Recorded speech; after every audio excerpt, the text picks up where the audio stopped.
아멘. 우리 하나님 말씀 보겠습니다. 요한복음 5장 1절에서 9절입니다.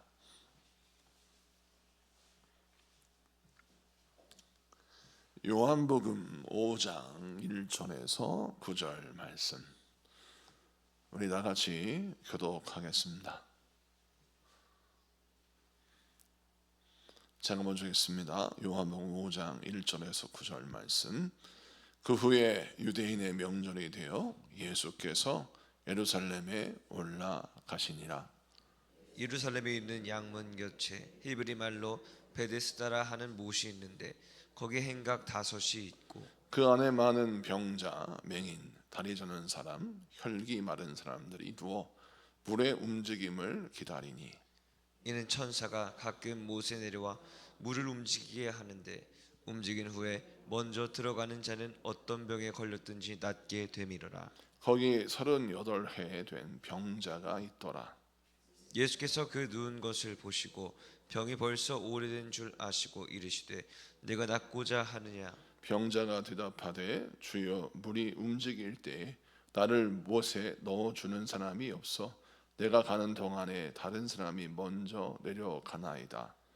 예수께서 이르시되 일어나 내 자리를 들고 걸어가라 하시니 다 같이 그 사람이 곧 나아서 자리를 들고 걸어가니라. 이날은 안식일이니. 아멘. 자, 오늘은 요한복음 5장 1절에서 9절까지 말씀을 통해서 세상의 신화를 버리고 구원의 복음을 붙들라, 세상의 신화를 버리고 구원의 복음을 붙들라 라는 제목으로 말씀을 전가할 때 많은 은혜 받는 시간 되길 바랍니다. 오늘 본문 말씀 1절은 이렇게 시작합니다. 그 후에 유대인의 명절이 되어 예수께서 예루살렘에 올라가시니라. 유대인의 명절이라고 성경을 기록하고 있습니다. 유대인의 명절이 어떤 명절인지 성경에 자세히 기록되어 있지 않습니다. 그런데 유대인의 명절이라고 하면 한 4가지 정도가 있는데, 유월절, 맥추절, 추수감사절, 맥추절은 칠칠절이라고 하고 추수감사절은 초막절이라고 합니다. 한 가지 더 붙이자면 불임절 같은 절기가 있어요. 그런데 이 절기를 좀 요약해 보자면, 유월절은 애굽에서 구원하신 하나님의 구원의 역사를 기념하기 위한 절기잖아요. 어린 양의 피를 문설주와 임방에 발랐을 때 우리 하나님께서 애굽을 치시지만 이스라엘 백성들을 구원하시는 이 구원의 역사가 유월절을 기념하는 절기입니다. 그러면 칠칠절은 무엇입니까? 맥추절은 첫 예물을 드린, 그러니까 하나님 내게 복을 주셔서 이렇게 하나님께 첫 것을 드릴 수 있는 은혜를 주시니 감사합니다. 감사의 의미가 담겨 있고, 추수감사절인 초막절도 역시 감사의 의미를 담고 있어요. 자, 그러면 불임절은 무엇입니까? 불임절은 에스더서에 나와 있는 것처럼 하만이라는 못된 총리가 이스라엘 민족들을 다 학살하려고 했는데 하나님이 전적인 은혜로 말미암아 이스라엘을 구원하셨죠. 그래서 구원하신 하나님의 은혜를 감사하여 불임절을 지켰습니다. 자, 그러면 종합해 보자면 이스라엘의 4개의 명절은 2개의 공통점이 있죠. 구원에 감사하는 것이고 내 주신 것, 나의 공급하신 은혜에 감사하는 겁니다. 자, 그렇다면 이 명절들을 적용시켜 보자면 하나님이 내 인생을 구원하시고 내게 베푸시고 공급하신 하나님의 은혜에 감사하는 절기가 이 귀한 유대인의 명절인데, 그 명절은 지금 예루살렘 안에서 축제로 벌어지고 있습니다. 자, 예루살렘 안에는 하나님의 구원과 공급하신 은혜에 감사하는 축제가 벌어지고 있어요. 그런데 그 축제의 뒷골목에 예수님이 가시는 겁니다. 그 축제의 뒷골목을 싹 가보니까 베데스다 연못 곁에 어떤 사람이 모여 있느냐? 병자, 맹인, 다리 저는 사람, 혈기 많은 사람들이 누워 있어요. 근데 이 사람들은 무엇을 바라보며 이 베데스다에 모여 있습니까? 이 베데스라고 하는 말은 벳헤스다라고 하는 말로, 벳은 집이란 뜻이고 헤스다라고 하는 것은 은혜라는 뜻입니다. 자, 그러면 은혜의 집, 자비의 집, 이런 별칭을 갖고 있는 행각 5곳에 모여 있는데, 이 사람들이 모여 있는 이유가 무엇이냐면 연못이 하나 있는데 그 연못에 천사가 내려와서 한번 목욕을 하는 거죠. 목욕을 하면 물이 좀 흔들려요.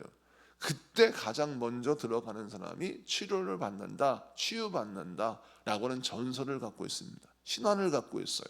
자, 근데 그 신화를 추종하여 이곳에 모여 있는 사람들이 오늘 본문에 나와 있는 병자, 맹인, 다리 저는 사람, 혈기 많은 사람들이에요. 자, 그러면 이 사람들의 모습을 잘 보세요. 예루살렘 성 안에는 하나님의 구원과 공급하신 은혜에 감사하는 축제가 벌어지고 있는데, 이 축제 바깥에서는 하나님의 구원의 은혜를 기대하지 않고 천사가 임재하여 우리를 살리고자 하는 기적 또 신화, 이것들을 기대하는 사람들이 성 바깥에 있어요. 자, 여러분, 우리는 신앙생활할 때 하나님의 구원의 역사에 동참해야 되고, 할렐루야, 하나님의 공급하시는 이 은혜를 감사하는 기회를 얻어야 됩니다. 자, 그러면 하나님 안으로 들어와야 되는데, 이스라엘 백성들, 하나님의 백성들이 어떤 특징이 있냐면 구원의 축제에 언저리에 있으면서 빠른 길, 지름길 이런 걸 찾아요. 하나님의 구원의 역사에 동참하면, 이미 하나님이 우리에게 허락하신 구원의 역사에 우리가 들어가기만 하면 우리가 구원과 하나님의 은혜를 얻죠. 그 대표적인 얘기가 무엇입니까? 예수님의 구원의 말씀, 복음의 말씀은 이미 우리가 허락되어지는 말씀이에요. 예수를 믿고 영접하는 모든 자마다 구원을 얻습니다. 여러분 믿으십니까? 근데 이미 얻은 복음이 우리에게 주어져 있어요. 교회에 오기만 하면 복음을 들을 수 있고 복음의 말씀을 쉽게 이해할 수 있도록 교회에서는 설교를 통해서, 또 우리가 복음 전도를 통해서, 때로는 성경 공부를 통해서 말씀을 가르칩니다. 그리고 예배를 통해서 하나님이 공급하신 은혜를 경험하게 해요. 자, 그러면 이렇게 이미 구원받는 은혜의 잔치가 우리가 허락되어 있습니다. 우리가 요한복음을 쭉 연속으로 강의하면서 우리가 첫 번째 기적이 무엇이었습니까? 가나의 혼인잔치죠. 역시 이것을 보게 되면 하나님의 구원의 잔치가 딱 우리에게 예비되어 있어요. 그런데 구원의 잔치가 그칠 위험이 있습니다. 왜? 포도주가 떨어졌죠. 그때 예수님이 물을 포도주로 바꾸시면서 구원의 잔치, 신랑의 잔치가 회복되게 하셨습니다. 이건 상징적으로 우리 예수님이 이 땅에 오셔서 우리 인생 가운데 구원의 축제, 구원의 잔치를 회복시키셔서 우리 모두로 하여금 혼인잔치의 주인공이 되게 하시고, 또 혼인잔치에 하객이 되게 하셔서 잔치 음식을 먹고 기쁨을 누릴 수 있는 은혜를 주셨어요. 자, 이렇게 명절이 되어서 구원의 축제가 벌어지고 감사의 축제가 벌어졌는데 여기 들어오면 되는데 못 들어가요. 이유는 뭐냐면 남들보다 좀 빨리 구원을 얻고, 남들보다 빨리 뭔가를 공급받고, 남들보다 빨리 뭔가 이루어졌으면 좋겠다라고 하는 기대. 그러니까 세상이 모르는 지름길, 다른 사람이 모르는 빠른 길, 이걸 찾으려고 성 안으로, 구원 안으로 들어오지 아니하고 성 바깥에서 세상이 만들어 놓은 신화를 쫓고 있다는 것입니다. 사랑하는 성도 여러분, 사단은 지금도 성전 언저리에서 우리에게 속입니다. 뭐라고 속이냐? 기도하면 오래 걸리잖아. 예배드리고 하나님 믿어봤자 오래 걸리잖아. 이렇게 아무리 애쓴들 예배를 드리고 기도를 할 때 너의 인생까지 무슨 돈이 생기냐, 아니면 문제가 해결되냐, 아니면 질병의 문제가 해결되냐 라고 우리를 유혹합니다. 그리고 우리에게 속삭입니다. 더 빠른 길이 있다고 말해요. 그 더 빠른 길이 어디냐? 성전 안이 아니라 성전 바깥에 있다라고 말을 해요. 그래서 베데스다 연못으로 우리를 유인합니다. 그리고 우리가 속상해져. 여기에서는 하여튼 이때만 하면 너는 복을 받아. 어떠한 질병이 있어도, 어떠한 문제가 있어도 해결받아 라고 하는 속삭임으로 우리를 속삭입니다. 이것이 세상이 만든, 우상이 만든 신화예요. 여러분, 지금도 계속됩니다. 지금도 성전 바깥에 베데스다가 존재해요. 이것을 여러분 어떻게 해야 합니까? 예수의 이름으로 물리치는 여러분 되기를 축복합니다. 여러분, 하나님의 구원과 공급하시는 은혜와 자비와 사랑은 주님 안에 있는 줄로 믿습니다. 주님 안에 들어왔을 때 승리하는 것입니다. 주님 안에 들어왔을 때 새 힘을 얻는 것이죠. 이 말씀 붙들고 승리하신 여러분에게 축복합니다. 자, 그 다음에 이 베데스다라고 하는 말을 잘 보십시다. 은혜의 연못이라는 은혜의 집, 은혜의 연못, 뭐 이런 의미를 갖고 있는데, 뭐 은혜의 집에 들어왔다 할지라도 은혜를 받아야 되는데, 세상에 말하는 은혜는 뭐예요? 세상에 말하는 은혜는 승자가 얻는 은혜입니다. 자, 베데스다 연못이 바로 그런 상징이잖아요. 천사가 연못에 몸을 담갔을 때 가장 먼저 들어가는 자에게 은혜가 주어지지 2등, 3등, 꼴등은 이 은혜에서 제외됩니다. 그러니까 세상에 말하는 은혜와 하나님의 말씀하신 은혜가 달라요. 그래서 우리는 분별해야 합니다. 하나님의 말씀을 듣고 올바른 은혜가 무엇인지, 하나님의 말씀을 듣고 올바른 자비가 무엇인지를 헤아려야 되는 거예요. 우리 주님은 성령을 통해서 우리에게 뭐라고 설명하냐면, 구원의 은혜는 1등, 2등이 없어요. 우리 주님께서 직접 예로 말씀하셨는데, 그러면 포도원의 품꾼의 비유 아시죠? 아침에 일찍 포도원에 일하러 오는 사람들이, 예를 들어서 쉽게 말하자면 10만 원 일당을 받고 일을 했어요. 그런데 한 오후쯤, 한 12시쯤 돼서 주인이 나가서 보니까 일터에서 일을 못하고 있는 사람이 있어요. 그 사람 데리고 와서 또 일을 시켰어요. 그래서 일 시키면서 10만 원 일 품삯을 주었어요. 그런데 오후 5시, 그러니까 이제 곧 일이 끝날 쯤 돼가지고 늦게 많게 와가지고 일하는 분이 있었어요. 그 사람은 아침 일찍 온 사람과 똑같이 품삯을 주면 안 되지 않습니까? 하루 종일 일한 사람이 10만 원이라면 잠깐 한두 시간 일하는 사람들은 10,000원, 20,000원 받아야 되는데, 그 오후 5시에 온 사람도 똑같이 품삯을 10만 원을 주는 거예요. 그러니까 아침 일찍 온 일꾼이 뭐라 하냐면, 아니 주인님, 이거 좀 너무 불공평하지 않습니까? 우리는 아침 일찍부터 와가지고 일을 했는데, 아니 늦지감치 와서 저렇게 한두 시간 일한 사람, 저 사람도 똑같이 품삯을 주면 이거 불공평하지 않습니까? 그랬더니 주인이 뭐라 해요? 이거 내 맘이다. 나는 그에게 똑같이 약속을 했다. 너가 오후 5시에 와서 일을 해도 내가 너에게 품삯 10만 원을 주겠다. 너한테도 약속했지 않느냐? 너 아침에 일찍 올 때 내가 약속했지 않느냐? 내가 너에게 하루 종일 나를 위해서 일하면 10만 원의 품삯을 주겠다고 했지 않냐? 나는 약속을 지킨 것이다. 주는 사람이 나다. 근데 왜 네가 화를 내냐? 나는 너에게 약속한 것을 주었다라고 말하죠. 자, 이 비유는 무엇을 설명해요? 구원의 은혜를 설명해요. 하나님의 은혜, 예수님의 구원의 은총은 우리 주님이 무엇을 설명하냐면 1등 꼴등이 없다라는 거예요. 우리의 수고와 공로가 상관하지 않는다는 겁니다. 내가 하루 종일 일했다고 해서 나의 공로로 말미암아 구원을 얻는 게 사실은 아니에요. 우리 주님이 주 앞에서 일할 수 있는 기회를 주셨어요. 그 기회를 통하여 구원의 은혜를 주시는 겁니다. 자, 이것이 진짜 하나님의 은혜라는 거죠. 근데 세상은 그렇게 말하지 않아요. 세상에 말하는 은혜는 뭐냐면 1등에게만 주어지는 겁니다. 1등이 독식하는 거예요. 자, 이렇게 가르치고 이렇게 우리를 속입니다. 사랑하는 성도 여러분, 그러면 우리가 1등 할 수 있을 것 같아요?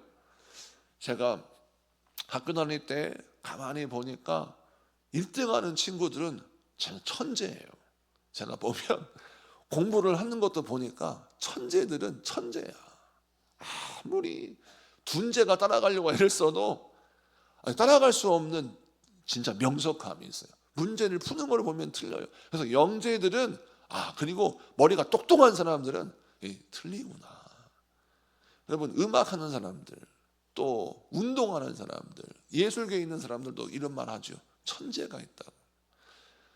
저도 이제 그림을 잘 그리거든요. 미술부에 들어갔었어요, 한때. 그래서 그림을 그려봤어요. 동네에서는 그래도 제가 한 그림 했습니다. 그런데 미술부에 딱 들어갔더니 군산 좁은 그 촌바닥에서도 천재가 있다는 사실이죠. 그림을 그리는데 상대가 되지 않아요. 어떻게 이런 색감을 이뤄내며 어떻게 이런 그림을 그릴까? 밑그림을 그리고 막, 근데 천재들은요 그냥 밑그림도 안 그려, 그냥 쓱쓱쓱쓱 하면 그림이 딱 완성돼. 그거 보면서 제가요 바로 마음을 접었습니다. 나는 미술을 하면 안 되겠다. 왜? 저런 뛰어난 천재들을 따라갈 수 없다. 군산에서만 그런데 세계적으로 보세요. 전국으로 보세요. 얼마나 뛰어난 사람이 많겠습니까? 그러면 1등이 모든 걸 독식해요. 여러분 금메달도 보세요. 올림픽 금메달 2명이 땁니까? 1명이 땁니까? 1명이 따요. 물론 단체 경기는 다 같이 따겠지만 하여튼 1등은 하나예요. 평생도록 운동해가지고 운동에 내 목숨을 걸었어요. 일평생을 걸었어. 그런데 세계 선수권 대회 나가서 1등 해야 금메달 얻는 겁니다. 1등 안 하면 기억도 못해. 사람들이 기억도 못해요. 이게 세상의 신화예요. 여러분 어떤 은혜를 기대합니까? 1등만 은혜를 얻는 베데스다로 가실 겁니까? 꼴등도 은혜를 얻는 주님 안으로 들어가실 겁니까? 할렐루야. 여러분 여기에는 하나님의 은혜가 담겨 있는 거예요. 세상에 말하는 은혜에 속지 말라는 겁니다. 우리는 1등이 되겠다라고 하는 착각을 갖고 있어요. 언젠가는 1등 하겠지. 여러분 언젠가는 1등 하겠지라고 하는 경쟁을 통해서 얻어지는 은혜를 구하지 말고 꼴등에게도 공평하게 주어지는 하나님의 자비와 은혜를 구하시는 여러분에게 축복합니다. 하나님의 구원의 자비의 은혜를 얻으려면 어떻게 해야 됩니까? 우리 주님이 이미 말씀하셨어요. 구원의 약속을 붙드는 겁니다. 이미 구원의 약속은 성령 말씀을 통해 주어졌어요. 하나님의 세상을 이처럼 사랑하사 독생자를 주셨으니 이는 누구든지 이를 믿는 자마다 멸망치 않고 영생을 얻게 하려 하심이니라. 할렐루야. 요한복음 3장 16절에 이미 우리에게 주어진 말씀이 있어요. 약속이 있어요. 그것이 무엇이냐면 주를 믿는 자마다 멸망치 않고 구원을 얻는데요. 그러면 이미 얻은 구원의 말씀으로 들어가면 되는 겁니다. 오늘 이 말씀을 기억하십시오. 여러분 베데스다의 연못에 머물지 마시고 주님의 은혜 안으로 들어가신 여러분에게 축복합니다. 그래서 은혜의 연못이 여러분의 연못이 되고 여러분 은혜의 장소가 여러분의 장소가 되려면 여러분 내가 어디에서 무엇을 하든지 주님 바라보며 주님 안으로 들어와 주님 안에서 거하는 여러분에게 축복합니다.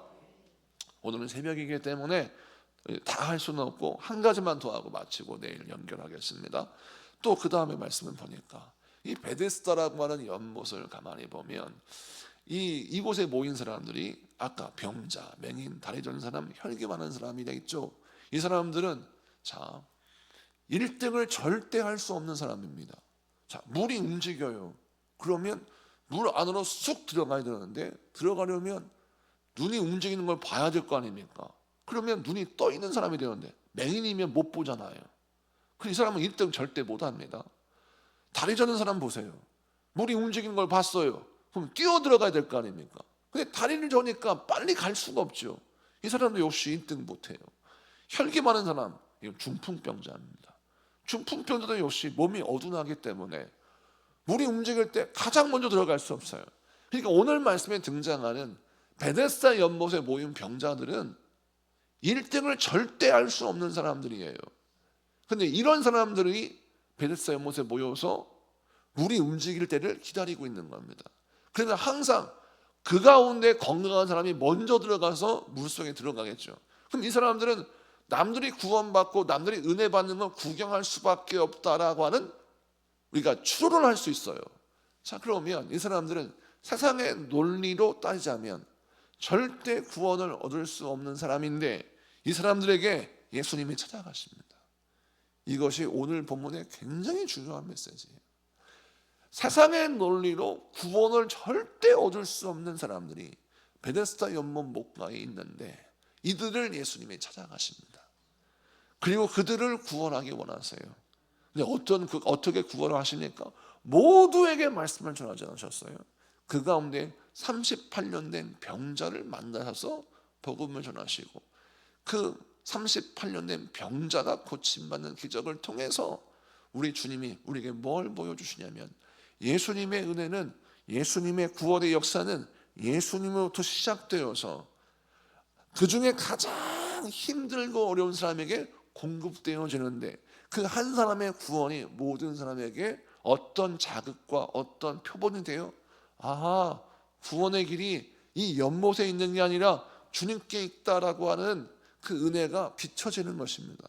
그래서 38년 된 병자는 고침받고 나음받지만 그 고침받고 나음받는 것을 통해서 그곳에 있는 모든 병자들이 구원의 길이 이곳에 있지 아니하고 주님 안에 있는 것을 보게 되는 것입니다. 우리가 어떤 은혜를 이 시간 구해야 되냐면, 주여 나의 구원의 역사가, 나의 하나님의 은혜가 모든 병자들에게, 모든 연약한 자들에게, 모든 방황하는 자들에게 구원의 통로가 되게 하여 주옵소서. 38년 된 병자가 고침받은 이 단 하나의 사건으로 말미암아 베데스다 연못에 목매어 사는 사람들은 얼마나 어리석은 사람인지를 보고 알게 하여 주시옵소서. 기도하는 여러분에게 축복합니다. 말씀을 마치고 정리합니다. 세상의 신화는 끊임없이 지금도 양산되고 있어요. 자, 어떻게 양산됩니까? 학교에서 1등 나면 너는 행복해질 거다. 네가 돈을 많이 벌면 네가 행복해질 거다. 네가 권력을 가지면 네가 행복해질 거다. 수많은 베데스다를 만들어서 우리를 유혹합니다. 성전이 아닌 다른 곳에 성전을 만들어서 이곳에 오면 너 행복해질 거야. 이곳에 오면 너 정말 축복받을 거야 라고 우리를 유혹하죠. 여러분, 다 가짜요. 다 신화입니다. 여러분, 진짜 구원은, 진짜 공급하시는 은혜는 하나님 안에 있어요. 그래서 오늘 말씀에도 유대인의 명절이라고 하고 어떠한 기록도 말하지 않아요. 왜냐하면 하나님의 구원과 공급하시는 은혜는 주님 안에 있기 때문입니다.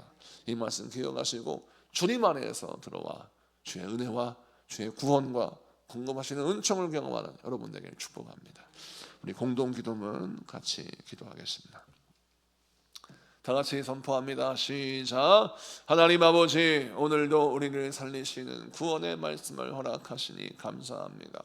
헛된 기대와 세상의 신화에 마음을 빼앗기지 않게 하시고 오직 말씀 안에서 바른 믿음을 가지고 승리하는 자가 되게 하옵소서.